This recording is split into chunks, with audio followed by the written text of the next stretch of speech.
मई 1991। रात का सन्नाटा, एक चुनावी रैली और कुछ ही सेकंड में सब कुछ खत्म। भारत के पूर्व प्रधानमंत्री राजीव गांधी एक मुस्कान के साथ भीड़ की ओर बढ़ रहे थे। उन्हें क्या पता था कि उसी भीड़ में छुपा है उनका कातिल। आखिर कैसे हुआ यह हमला? किसने रची थी ये साजिश और क्यों चुना गया एक इंसानी बम? ये कहानी है राजीव गांधी की, जो 1984 में भारत के सबसे युवा प्रधानमंत्री बने। उनकी छवि थी साफ सुथरी, आधुनिक सोच वाले नेता की। लेकिन राजनीति में उनके फैसले हर किसी को पसंद नहीं आए। खास तौर पर श्रीलंका में उनका एक बड़ा फैसला, जो आगे चलकर उनकी मौत की वजह बना। 1980 के दशक में श्रीलंका में एक गृह युद्ध चल रहा था। एक संगठन था liberation tigers of Tamil Eelam, जिसे लोग LTTE कहते थे। उनका मकसद था अलग तमिल देश बनाना। 1987 में भारत और श्रीलंका के बीच एक समझौता हुआ, जिसे कहा गया इंडो श्रीलंका अकॉर्ड। इस समझौते के तहत भारत ने अपनी सेना भेजी, जिसे कहा गया IPKF। लेकिन LTTE को यह फैसला बिल्कुल पसंद नहीं आया। उन्हें लगा भारत ने उनके खिलाफ कदम उठाया है, और यहीं से शुरू हुई नफरत, जो धीरे धीरे एक खतरनाक साजिश में बदल गई। साल था 1991। देश में चुनाव चल रहे थे। राजीव गांधी फिर से प्रधानमंत्री बनने की दौड़ में थे। वे पूरे देश में रैलियां कर रहे थे, लोगों से मिल रहे थे और एक बार फिर सत्ता में आने की कोशिश कर रहे थे। उन्हें क्या पता था कि उनकी हर रैली उनकी आखिरी रैली हो सकती है। तारीख थी 21 मई 1991। जगह थी श्री पेरम्बुदूर। यहां एक चुनावी रैली रखी गई थी। रात करीब 10 बजे राजीव गांधी वहां पहुंचे।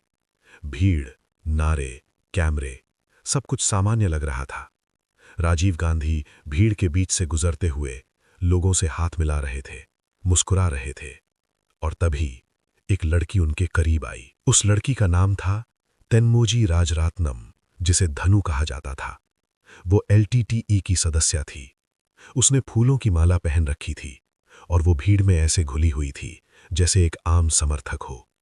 वो धीरे धीरे राजीव गांधी के पास पहुंची और फिर उसने झुककर उनके पैर छूने की कोशिश की। और उसी पल एक जोरदार धमाका हुआ। पूरा इलाका हिल गया। धुआं, चीखें, अंधेरा। कुछ ही सेकंड में सब कुछ खत्म हो चुका था। राजीव गांधी वहीं मौके पर शहीद हो गए।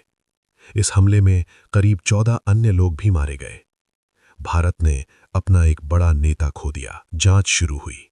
इस केस की जांच की सेंट्रल ब्यूरो ऑफ इन्वेस्टिगेशन यानी CBI ने। धीरे धीरे पूरी साजिश सामने आने लगी। पता चला कि इस हमले के पीछे LTTE का हाथ था।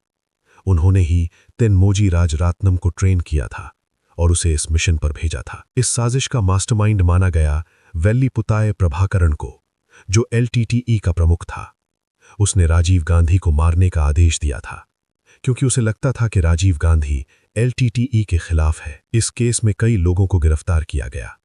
1998 में एक विशेष अदालत ने 26 लोगों को दोषी ठहराया। हालांकि बाद में सुप्रीम कोर्ट ने कुछ सजा कम कर दी। ये केस भारत के सबसे चर्चित मामलों में से एक बन गया। जब ये खबर फैली, पूरा देश सदमे में था। हर आंख नम थी, हर दिल दुखी था। राजीव गांधी का अंतिम संस्कार पूरे राजकीय सम्मान के साथ किया गया। आज भी लोग उस दिन को याद करते हैं, जब एक नेता हमेशा के लिए चला गया। इस घटना ने भारत की सुरक्षा व्यवस्था को पूरी तरह बदल दिया।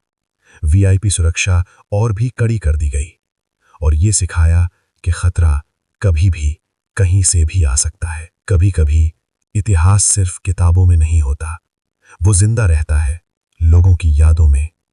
21 मई 1991 एक तारीख नहीं, एक जख्म है जो आज भी भारत के दिल में जिंदा है। और हर बार जब ये कहानी सुनाई जाती है, एक सवाल जरूर उठता है, क्या ये सब रोका जा सकता था?